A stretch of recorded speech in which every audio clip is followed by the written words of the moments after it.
नमस्कार मेरे युवा साथियों, कैसे हो? मस्त होंगे, जबरदस्त होंगे। बहुत बच्चे कह रहे थे गुरुजी काफी कट ऑफ देख ली, असमंजस है। और वाहन चालक की कट ऑफ के बारे में आपने कुछ नहीं बोला।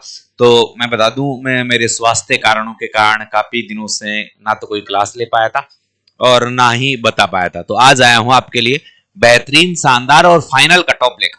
जो विवाद थे बच्चों के कि अनुभव वाले हो जाओ सावधान, यानी जिनके पास अनुभव प्रमाण पत्र है, 3 साल का अनुभव प्रमाण पत्र मांगा था, तो आपने वो अनुभव प्रमाण पत्र कहां से बनवाया है, किनका चलेगा किनका नहीं चलेगा, कटऑफ क्या रहेगी, सेफ जोन आपका क्या है, इन तमाम मुद्दों पर हम परिचर्चा करने वाले हूं।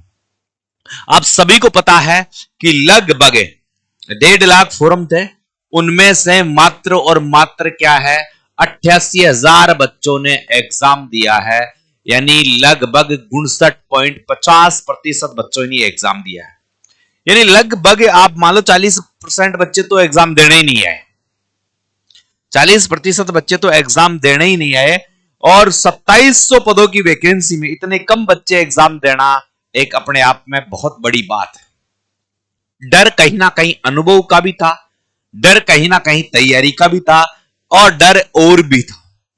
जो पुरानी परीक्षाओं के ही प्रश्नों को रिपीट कर पूछ लिया, 90 से 95 के सही जवाब देने पर चयन की पूरी संभावना। एक्सपर्ट क्या कहते थे जब पेपर देकर निकले, तो अगले आकलन किया तो उन्होंने कहा कि भाई साहब 90 से 95% जिन लोगों के सही हैं, सही जवाब है, उनकी संभावना पूरी है। तो भाई साहब मैं कहीं ना कहीं उन एक्सपर्ट को यह कहना चाहता हूं कि 90-95 बहुत ज्यादा होते हैं मेरे साथियों, बहुत ज्यादा होते हैं। संभावित रणजीत सिंह जैन इस परीक्षा में नेगेटिव मार्किंग 1/3 की गई थी। 1/3 में नेगेटिव मार्किंग में 95 से 90% सही होना लाजमी नहीं लगता। तो पहले मैं थोड़ा सा आपको कटऑफ पर परिचर्चा करवा देता हूं, फिर सारे वाद विवाद और अनुभव किनका काम करेगा और किनका नहीं करेगा वो बाद की परिचर्चा। जहां तक मैंने वाहन चालक भर्ती के लिए कटऑफ की जिक्र की है, तो कोई जर्नल का कैंडिडेट है तो मुझे लगता है 78 +- 2 में रह सकता है। 78 और +- 2 में उसके रहने की संभावना है, ये मैंने आकलन किया है। तो 78 +2 देखो 1-2 ऊपर नीचे 80 के आसपास का हो वो भी है।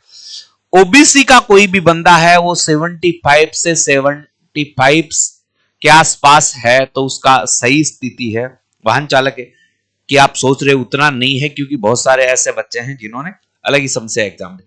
एमबीसी के 73 के आसपास अगर आप रहोगे तो ठीक स्थिति है। ईडब्ल्यूएस भी 73 के पास रहोगे तो भी आपकी ठीक स्थिति है। एससी का कैंडिडेट है 70 के पास रहेगा तो भी ठीक है, और एसटी का 68 के आसपास रहेगा तो भी कैंडिडेट है। ये मेल कैंडिडेट है। और अगर मेल कैंडिडेट में अगर आप सेफ जोन चाहते हैं कि गुरुजी इसमें सेफ क्या है, मेल कैंडिडेट में अगर आप सेफ चाहते हैं, तो मेल कैंडिडेट में मैं कह देता हूं कि 80 से प्लस वाला कोई भी बंदा है वो बिल्कुल सेफ जोन में है। ये फाइनल मेरिट है। तो 78 तो सेफ जोन, तो आपको 80+ वाले तो कोई दिक्कत नहीं, वो तो भयंकर रूप से अपने ड्राइविंग टेस्ट की तैयारी करें, कोई दिक्कत वाली बात नहीं। और इनको करनी ही करनी चाहिए, मुझे नहीं लगता इसमें हाँ नुकसान वाली बात है। फीमेल कैंडिडेट भी कह रही थी कि सर हमारा क्या होगा, तो वैसा फीमेल कैंडिडेट के लिए हम देखें तो फीमेल कैंडिडेट के लिए आप यहां मान सकते हैं 70 से 72। ओबीसी में आप मांग सकते हैं 68 69। एमबीसी में मान सकते हैं 68 या 67 ही करो, 67 से 68। ईडब्ल्यूएस में 67 से 68।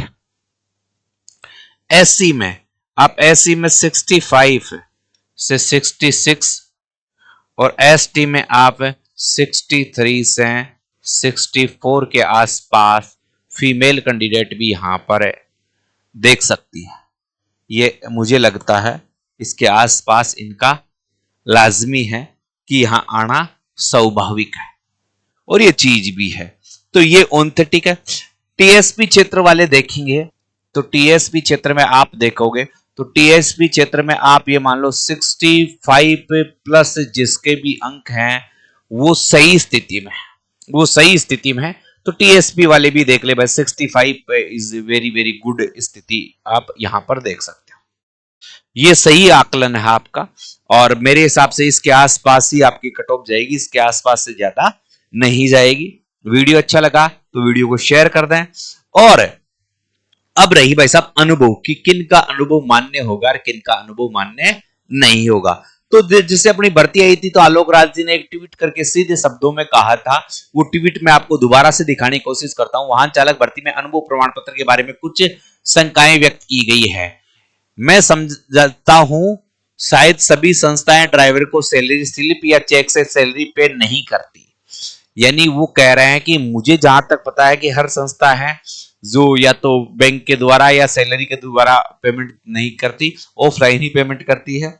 मगर इसका प्रमाण पत्र फॉर्मेट में अंतिम लाइन में लिखा है कि प्रमाण पत्र भुगतान के आधार पर दिया जा सकता है। किस आधार पर दिया जा सकता है, ये यहां पर इस आधार पर एक प्रमाण पत्र होगा, इसका भुगतान रहेगा। तो ये रहेगा। तो काफी बच्चे इसकी मांग भी कर रहे थे, देखो कि वाहन चालक में अनुभव सर्टिफिकेट अंतिम लाइन में लिखे हुए अनुसार भुगतान की गहन जांच की जानी चाहिए, जिसे फर्जी सर्टिफिकेटों की पहचान में आसानी होगी, वास्तविक ड्राइवरों के साथ न्याय होगा। बिल्कुल सही बात कही है मेजर सर जी। वाहन चालक भर्ती फॉर्म भरते समय ई मित्र वाले ने 10वीं अच्छा, ये तो अपने कमेंट। ड्राइविंग टेस्ट और रेगुलर टेस्ट रिजल्ट जारी करने के लिए पहले अनुभव प्रमाण पत्रों की जांच की जाए, जिससे सरकार का समय और खर्च। बिल्कुल ये भी सही बात कही है इन्होंने। तो अब देखो होना क्या है, आपका रिजल्ट जारी होगा। रिजल्ट के बाद आपका स्किलिंग जो टेस्ट होगा ड्राइविंग का, वो टेस्ट होगा। उसके बाद आपके डॉक्यूमेंट्स वेरिफिकेशन होंगे, ये आपको मैं बता दूं। तो अनुभव किनका मान्य होगा, तो जिन लोगों ने, पहली बात तो घबराने की आवश्यकता ही नहीं है, जिन्होंने वास्तविक रूप से काम किया है, चाहे सैलरी आपको ऑनलाइन मिली हो या बैंक से मिली हो या आपको कोई स्लिप मिलती हो या आपने कोई रजिस्टर मेंटेन कर रखा हो, उस हिसाब से आपका डाटा होना चाहिए। फिर भी कुछ लोग ऐसे हैं कि कुछ संस्थाएं बंद हो गई, स्कूलें बंद हो गई, उन्होंने काम किया था, स्कूल में 5 साल काम किया, बंद हो गई, तो उसका डाटा वहां स्कूल से जाकर आप ले लीजिए, इस स्कूल वाले से आप संपर्क कर लीजिए। जिस संस्था, जैसे कोई प्राइवेट लिमिटेड कंपनी थी वो बंद हो गई मगर आपने ले लिया, वर्तमान से ले लिया, तो एक तो आपका सैलरी का उसके पास डाटा होना चाहिए, रजिस्टर मेंटेन होना चाहिए। पहली बात कि ऑफलाइन जब वेरिफिकेशन हो या कोई टीम गठित करके इसका फाइनल वेरिफिकेशन करे, तो आप सभी का डाटा उन लोगों के पास उनके रजिस्टर में मंथली आपका ऐड होना चाहिए। चाहे महीने की किसी भी तारीख, जैसे 1 से 5 तारीख के बीच आपको वेतन मिलता था ऑफलाइन, 1 से 10 तारीख के बीच आपको वेतन मिलता था, तो 1 से 10 के बीच उनके हर महीने का डाटा होना चाहिए। नियमित सैलरी का डाटा होना चाहिए कि आप 7,000, 10,000, 15,000 पे काम कर रहे थे, तो वो ऐसे ही हो। ऐसे नहीं कि एक महीने में 5,000 ले लिए, एक महीने में 25,000 ले लिए, एक महीने में 18,000 ले लिए। उस सैलरी रजिस्टर में मेंटेन सही होना चाहिए। आपका नाम, पिताजी का नाम, आपका एड्रेस, पता, वो है कब से कौन सा वाहन चलाते हैं, उस वाहन के नंबर, ऐसी बहुत सारी चीजें हैं जो आप वहां पर उनको सही इंडिकेट करवा के रखें। स्कूल में मिल ही जाता है, स्कूल में तो डाटा मिल जाता है, मगर जो प्राइवेट लिमिटेड कंपनियां होती है या फिर जैसे निजी वाहन लिमिटेड कंपनियां होती है, उनमें थोड़ी सी दिक्कत आ सकती है, तो वो देख सकता है। ठीक है साथियों, तो सबका चलेगा अनुभव प्रमाण पत्र, ज्यादा डरने की आवश्यकता नहीं है। जिन्होंने वास्तविक रूप से काम किया था उनका चलेगा, जिन्होंने नहीं किया तो फिर तो वो तो डर रहेगा। तो आप रजिस्टर मेंटेन करवा लो, चाहे कुछ भी मेंटेन करवा लो, चोर तो चोर है भाई साहब। तो चोर सावधान रहे और ईमानदारी से जो है वो बिल्कुल तैयारी करें। अपने ड्राइविंग टेस्ट की घर पे कर सकते हैं, अपने खुद के साधनों से कर सकते हैं, क्योंकि बहुत सारे लोग हैं जिनको ड्राइविंग टेस्ट छोड़े हुए काफी दिन हो गए। तो बेस्ट ऑफ लक, आपका रिजल्ट जल्दी जारी किया जाएगा। जय हिंद, जय भारत।